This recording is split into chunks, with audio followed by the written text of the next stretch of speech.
What's happening currently in Ukraine is, as Gaurav pointed out, there's been a lull really in all of the bombing and explosions that have been reported, particularly in the capital of Kiev. And I want to bring in Maria Pysarenko. She's been reporting for us constantly, bravely from Kyiv and telling us what's happening as well. Maria, good to see you. Good to see that you're doing okay. What's the situation right now? Because Gaurav right now was telling us that in Kyiv, there's been a bit of a break, fortunately, from all of the explosions and the bombing.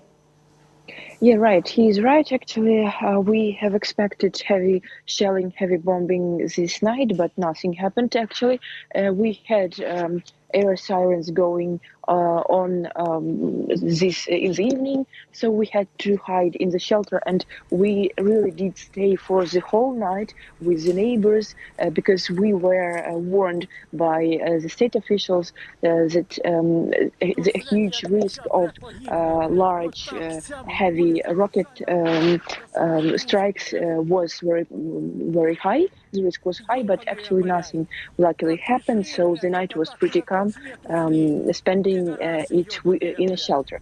So the moment we went back to the apartment in the morning, it was like 5 o'clock in the morning, the siren went on again, so we had to stay again in the shelter, but no sounds of explosions, no nothing, only we could hear some sounds of street fights, like some gun machines working in Kyiv, but this was like, one time, not really too much. Another news is that we are waiting for the curfew finally ending here in Kyiv, so 1 hour more and the curfew is done. It's the longest curfew for like one full day, and also two time periods of today, Monday, and also of Saturday.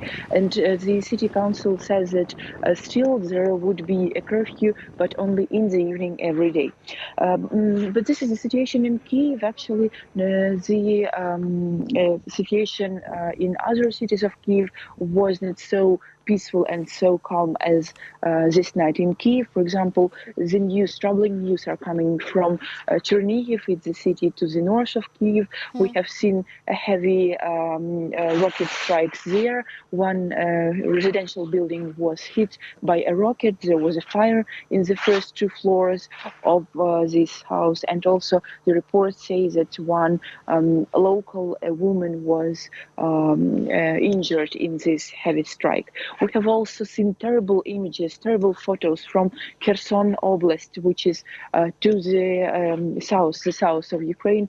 This night there were Grad, which are like big rocket launchers with shelling all over the place, and the pictures of these Grads working are really like terrible, and you can't imagine that this could be happening like in cities which are like 5 days ago were pretty peaceful.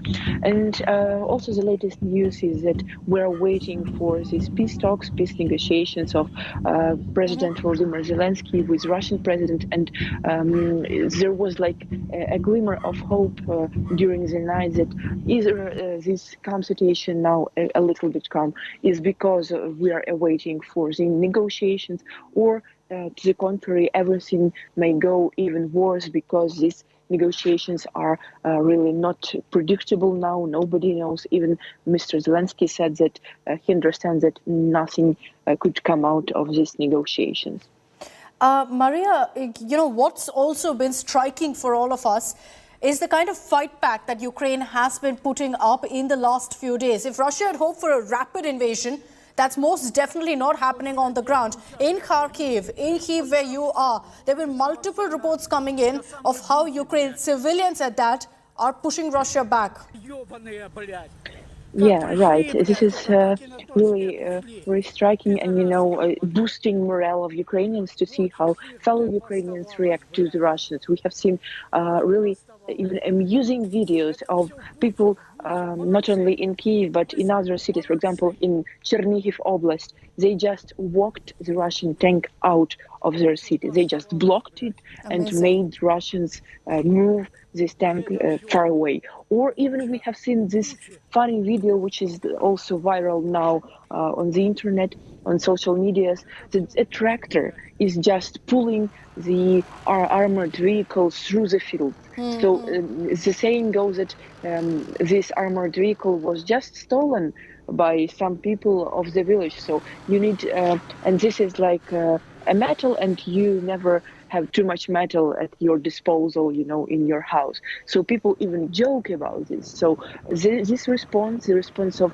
the armed forces and both the civilians, is really, striking. And this is what gives us hope that everything will be fine and Russia won't win. Russia will be defeated here in Ukraine, and the armed forces of Ukraine are defending their country, and they will win. Maria, tell us about how you're doing. You mentioned that there is a lull in the bombing. How have you used that time? Are you doing okay with regards to provisions? You're saying that you're also with your neighbors. Yes, the provision, we have thought about it before the curfew, before these 5 heavy days. So we have plenty of food for now, of water. We also hope that today, as the curfew finishes in less than an hour, we have the opportunity to go to stock up on more groceries if needed. But the overall situation in our bunker with neighbors, we are not like joking and lightly taking everything as several days ago, because there is a little bit of feeling that we are tired of hiding in the shelter, feeling this uncertainty and understanding that we are living through war. So everybody was very silent this night. Everybody sit and try to sleep, and you can't sleep when you are expecting heavy shelling, heavy bombing. And so we are kind of okay, but this overall situation doesn't give us any good news so far, and still keeping us tense about what's going to happen next. Are Ukrainians and are you, Maria, hopeful, when there is talk about dialogue finally between Ukraine and Russia? Do you believe that that's something that will lead to a positive development? I don't believe that these negotiations would lead to some possible positive development, because you can't negotiate anything with Russia, and it is proven by Ukraine, by 8 years of conflict, which is still going in Donbass, and now it is all over Ukraine. Russia doesn't stick to anything it promises to do, and anything Russia promises isn't even worth the paper which these negotiations are written on. So that's the saying which in Ukraine we've learned the hard way, and for now nobody actually believes that these negotiations will be for good cause for both sides, and everything will be fine, and rainbows and unicorns. No, but I think that as far as we've reached the point where Ukraine and Russia, or I guess Russia, wants to negotiate, not only to bomb, it means that they are out of military equipment, out of bombs and rockets, and our intelligence, according to what it got from the Western intelligence, from the US intelligence, said that over the course of these 5 days of war, Russia has used 2/3 of its military, equipment and what it had in terms of rockets, missiles, and other combat facilities. So that's striking, really, and I hope that something would change in the nearest future for the best for Ukraine. And we also see the strong support of Western partners. We see this SWIFT blockage for Russia. We see this ban for air travel for Russia, and only these actions could actually make Russia stop. We hope that will happen.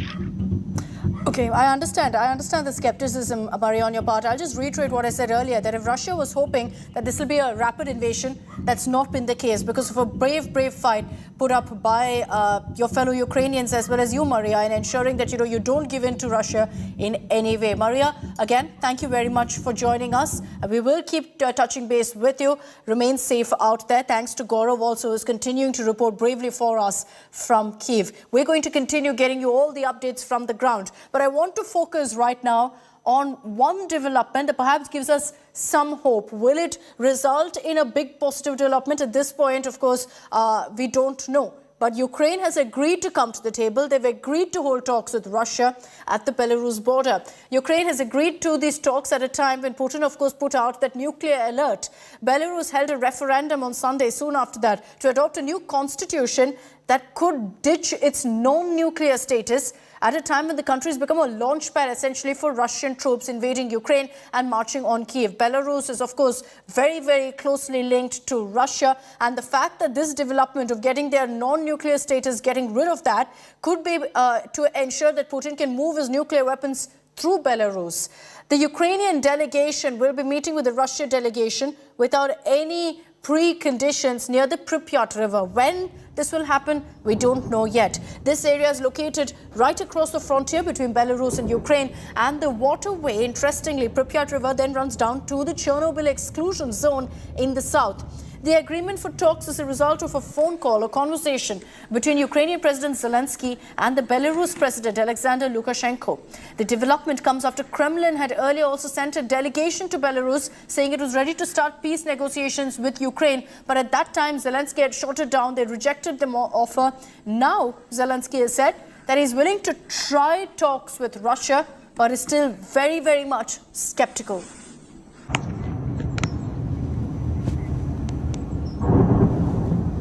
If you look at the particular area, it's at the Pripyat River, and the interesting fact about this river is that it goes further south into Chernobyl as well, the nuclear power plant that's now taken over by Russia. Now, it is proposed that the talks will happen at the Ukraine-Belarus border at a neutral location, and this has been confirmed after the Belarus president had a conversation with their neighbors, with Ukraine, and then finally it looks like talks will happen. But as I mentioned, there's no specific time or date given. We will be tracking this very, very closely.